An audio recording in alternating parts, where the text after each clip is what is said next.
L'allongement du crâne, un rituel très ancien et mystérieux qui a traversé les frontières du temps et de l'espace. Une pratique partagée entre des cultures très éloignées, des civilisations précolombiennes d'Amérique centrale jusqu'à l'Égypte, en passant par la Chine et jusqu'à l'Australie.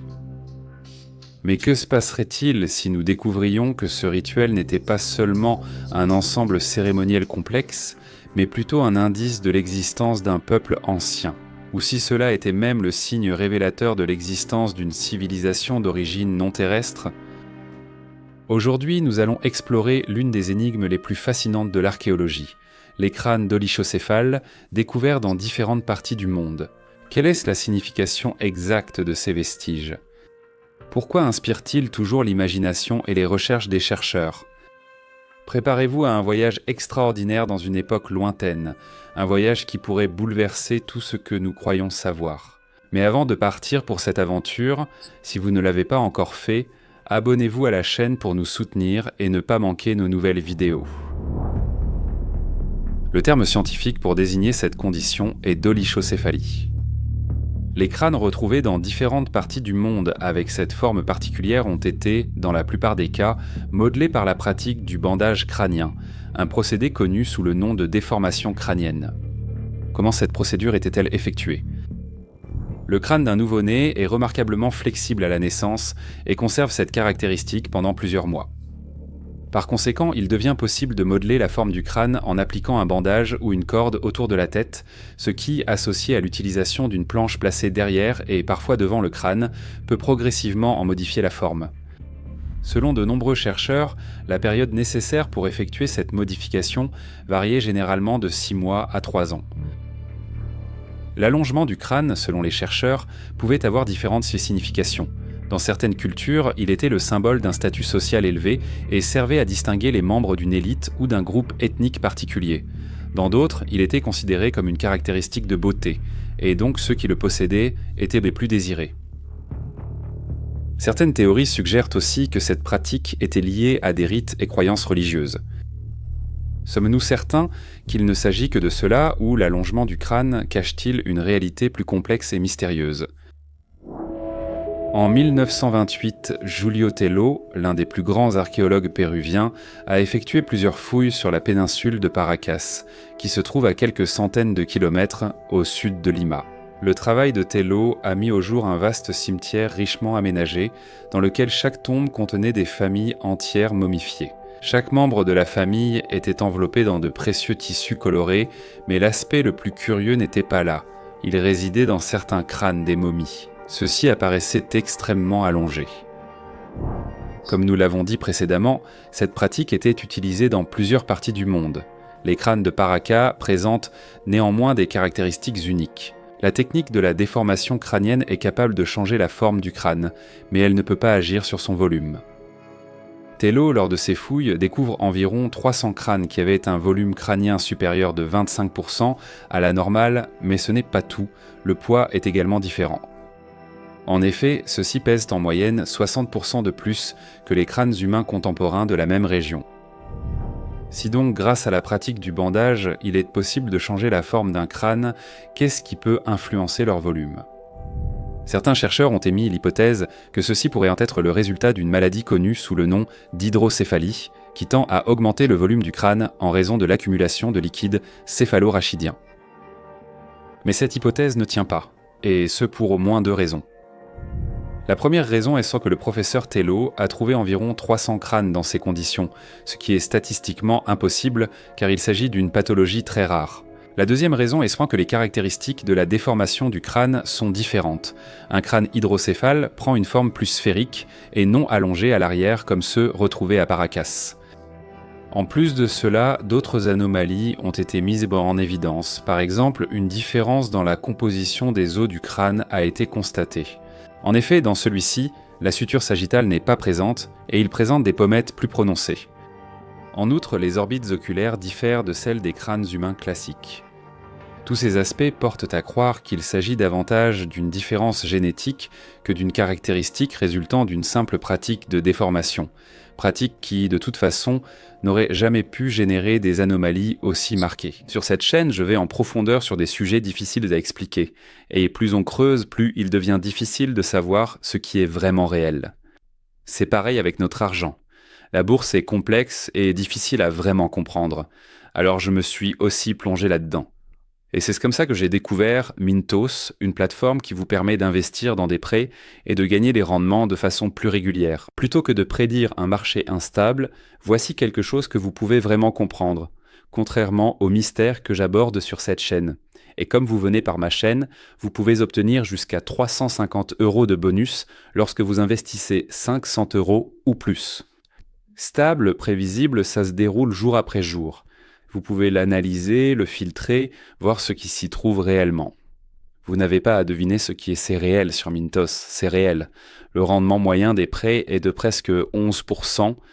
Mintos fonctionne depuis 2014 avec plus de 600 000 utilisateurs et est réglementé dans l'UE sous MiFID. Y a-t-il une autre forme de vie ailleurs ? Nous l'ignorons encore, mais cela, nous le savons. Jusqu'à 350 € de bonus lorsque vous investissez 500 € ou plus. Cliquez sur le lien dans la description ou scannez le code QR. Arrêtez de deviner ce qui est réel. Commencez à utiliser Mintos. Le professeur Tello pensait que les Paracas étaient largement liés au peuple de la culture Chavin, le même qui a réalisé le célèbre site mégalithique de Chavin-Wantar. Sa théorie était basée sur les surprenantes similitudes artistiques entre les deux civilisations, en particulier dans la céramique et les représentations de félins. Pour cette raison, le professeur datait la civilisation Paracas d'il y a environ 3000 ans, mais des études récentes menées sur l'ADN des crânes de Paracas montrent qu'ils n'étaient apparentés à aucune population du Pérou, et on pense donc qu'il s'agissait d'une civilisation antérieure à celle de Chavin. De plus, on n'a jamais retrouvé de crâne allongé dans la région où vivaient les Chavins. Pour résumer, on peut affirmer que l'analyse des crânes de Paracas remet en question l'idée que la déformation crânienne puisse être uniquement la conséquence de pratiques rituelles, mais suggère plutôt qu'il pourrait s'agir d'une caractéristique génétique d'une ancienne population. Les analyses génétiques excluent tout lien avec les populations d'il y a 3000 ans sur ce territoire. Qui étaient donc ces civilisations ? 3000 anni fa. Quindi, chi erano i Paracas? Certaines découvertes récentes ont révélé que la population Paracas occupait la région de Nazca avant l'arrivée des populations tribales. Pourraient-ils donc être les créateurs des célèbres et mystérieux géoglyphes connus sous le nom de lignes de Nazca ? Selon plusieurs chercheurs indépendants, tous ces aspects seraient à la preuve que les Paracas sont les descendants d'un ancien peuple qui nous est inconnu, mais qui aurait cependant laissé de nombreux indices à travers le monde. Comme nous l'avons dit au début, la présence de crânes allongés n'est pas propre à la population Paracas, on en trouve dans le monde entier. Mais si les crânes allongés de Paracas ne sont pas le résultat d'une déformation artificielle, que savons-nous des autres vestiges présents dans d'autres endroits sur Terre ? Sont-ils eux aussi attribuables à un ancien peuple, et quel en est le résultat ? Comme tu es beau et grand, toi qui brilles au-dessus de tous les pays et que tes rayons embrassent les terres, jusqu'aux limites que tu as fixées, parce que tu es le soleil, et tu atteins leurs frontières, et tu les soumets à ton Fils bien-aimé. Ceci est un extrait de l'hymne au dieu Aton, le dieu soleil, le dieu suprême. Cet hymne légitime le pouvoir d'Akhénaton, le pharaon qui, selon les égyptologues, régna entre 1375 et 1336 avant JC. Akhénaton est connu comme le pharaon hérétique. Pendant son règne, il renie la pléthore de divinités et introduit le culte monothéiste d'Aton. Il lance une véritable révolution en Égypte. Il reprend d'anciens enseignements. Des enseignements remontant à la période de la construction des pyramides, une époque considérée comme pure et marquée par la conviction que le soleil de la justice et de l'amour ne se coucherait jamais. Akhénaton est le roi, le grand prêtre chargé de préserver l'héritage des ancêtres en tant que détenteur sur Terre du pouvoir spirituel et temporel. Akhénaton a laissé une empreinte indélébile dans l'histoire de l'Égypte ancienne et, à certains égards, plusieurs études religieuses ont relevé une sorte d'affinité entre la pensée du pharaon et celle de Jésus-Christ.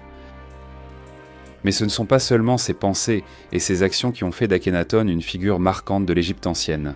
Le pharaon possédait également des caractéristiques physiques très particulières. Akhenaton avait en effet une apparence androgyne, des doigts presque 2 fois plus longs que la normale et un crâne incroyablement allongé, très similaire par ses caractéristiques à ceux retrouvés à Paracas. Son apparence était incroyablement inhabituelle. Certains chercheurs l'ont même qualifié d'apparence presque extraterrestre. Mais il n'était pas le seul avec cette particularité physique. La reine Néfertiti aussi apparaît avec une tête allongée et des traits du visage très particuliers, tout comme les filles du couple royal, qui présentent elles aussi ces caractéristiques inhabituelles.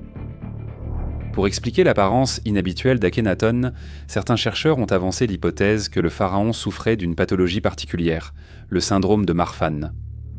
Parmi ces effets, il y a justement celui de provoquer une apparence androgyne et des malformations du crâne. Mais si c'était le cas, comment expliquer l'apparence de son épouse, qui n'avait aucun lien de parenté avec le pharaon ? Juste après la mort d'Akhenaton, sa figure fut effacée de l'Égypte ancienne, les noms et les images le représentant furent retirés de nombreux monuments, et sa ville révolutionnaire d'Akhenaton, l'actuelle Amarna, fut abandonnée. On revint au culte polythéiste, et le règne d'Akhénaton ainsi que sa portée révolutionnaire furent effacés à jamais de l'histoire. Si on ne peut exclure qu'Akhenaton ait eu l'apparence sous laquelle il a été représenté, qu'en est-il de ses descendants ? Au contraire, selon certains chercheurs, ils étaient représentés de cette manière pour des raisons artistiques. Mais la raison pour laquelle cet art ne s'appliquait qu'à 2 ou 3 membres de la cour royale n'a jamais été totalement clarifiée. À ce stade, on ne peut s'empêcher de se demander si les représentations de crânes allongés présentes en Égypte et les découvertes faites dans le reste du monde ne sont que le fruit de pathologies, de manipulations artificielles ou de rituels symboliques. Selon plusieurs chercheurs indépendants, tout cela conduirait à tracer une nouvelle voie. Celle-ci serait certes une pratique née dans des temps anciens et ensuite répandue dans le monde entier, mais son origine serait bien plus mystérieuse et ne pourrait pas toujours être rattachée à des rituels, à des manipulations ou à des pathologies physiques. Un témoignage important, par exemple, est fourni par 2 scientifiques influents ayant vécu au XIXe siècle. L'anthropologue péruvien Mariano Eduardo de Riviero et le naturaliste et explorateur suisse Johann Jakob von Tschudi, qui affirment avoir trouvé dans l'utérus d'une momie un fœtus à la tête allongée. La même conformation, c'est-à-dire l'absence de signes de pression artificielle sur la tête, se retrouve chez des enfants qui ne sont pas encore nés. Et de la véracité de cela, nous avons eu une preuve certaine en observant un fœtus trouvé dans l'utérus d'une momie d'une femme enceinte, que nous avons trouvé dans une grotte de Huichai, à 2 lieues de Tarma, et qui se trouve actuellement dans notre collection. Le professeur Trépon, de renommée dans le domaine de l'obstétrique, a assuré que le fœtus a 6 mois d'âge gestationnel. Il appartient, selon la conformation très bien définie du crâne, à la tribu des Wanka. Nous montrons au lecteur un dessin de cette preuve concluante et intéressante. En opposition à ceux qui soutiennent que les actions mécaniques sont les seules et exclusives causes de la conformation crânienne de la race péruvienne. Une autre découverte très intéressante a eu lieu au Pérou, où l'on a trouvé la momie d'un enfant âgé de seulement 10 mois. Les scientifiques l'ont datée entre 6500 et 8000 ans, donc antérieure à toute momie égyptienne. La momie est aujourd'hui connue sous le nom de Death Detmold Child, et elle présente également la surprenante caractéristique d'avoir un crâne dolichocéphale. S'il existe donc des témoignages de crânes allongés chez de très jeunes enfants et même chez des fœtus datant de milliers d'années, est-il possible que les crânes dolicocéphales ne soient pas seulement le fruit de manipulations artificielles, mais qu'ils témoignent de l'existence d'un peuple ancien ? Il est important de souligner que ces découvertes ne concernent pas seulement les cas spécifiques que nous citons, mais des crânes dolichocéphales, comme nous l'avons dit précédemment, ont été retrouvés sur presque tous les continents de la Terre, et les premiers témoignages remontent à une époque très ancienne. La première preuve de crâne dolichocéphale remonte en effet aux restes moustériens de Shanidar, en Irak, qui datent approximativement d'il y a 300 000 à 30 000 ans. Cela suggère que la supposée pratique de modeler intentionnellement la forme du crâne des nouveau-nés était une pratique très ancienne, existant depuis la préhistoire. Cette coutume était par exemple connue dans des villes comme Byblos dès 4000 avant Jésus-Christ, et elle s'est ensuite répandue davantage à travers les migrations de peuples comme les Scythes et les Huns en Europe. Dans de nombreuses cultures, il existe également une tradition selon laquelle la déformation crânienne était un ordre divin, donné par des divinités venues sur Terre à des époques reculées. Une ancienne tradition de la Polynésie, par exemple, raconte que cette pratique a été enseignée par un groupe d'individus à la peau claire venus du ciel. De même, en Amérique centrale, il existe des histoires parallèles qui racontent que des divinités célestes ordonnèrent aux ancêtres des anciens Amérindiens d'adopter cette pratique. Au Pérou, on dit que le dieu Manco Cápac a imposé les déformations crâniennes pour garantir que la progéniture soit faible, soumise et obéissante, même si aucune preuve n'a jamais été trouvée que cette pratique provoquait ces effets chez ceux qui la subissaient. Il est également curieux qu'en Amérique du Sud, la présence de crânes allongés suive un parcours géographique précis. Des zones minières au sud-est du lac Titicaca, près de Potosí, en Bolivie, jusqu'à la ville de Cajamarca, au nord-ouest du Pérou. Cet itinéraire semble suivre ce que l'on appelle le sentier de Viracocha. Viracocha, dans la mythologie inca, est considéré comme le dieu créateur, celui qui a formé le monde, les humains et toutes les autres divinités. Les indices comptaux qui laissent penser que derrière cette pratique très ancienne se cache quelque chose que nous ne connaissons toujours pas sont nombreux, et une question se pose inévitablement. Les civilisations précolombiennes, la civilisation égyptienne et bien d'autres cultures pourraient-elles avoir une origine commune ancienne ?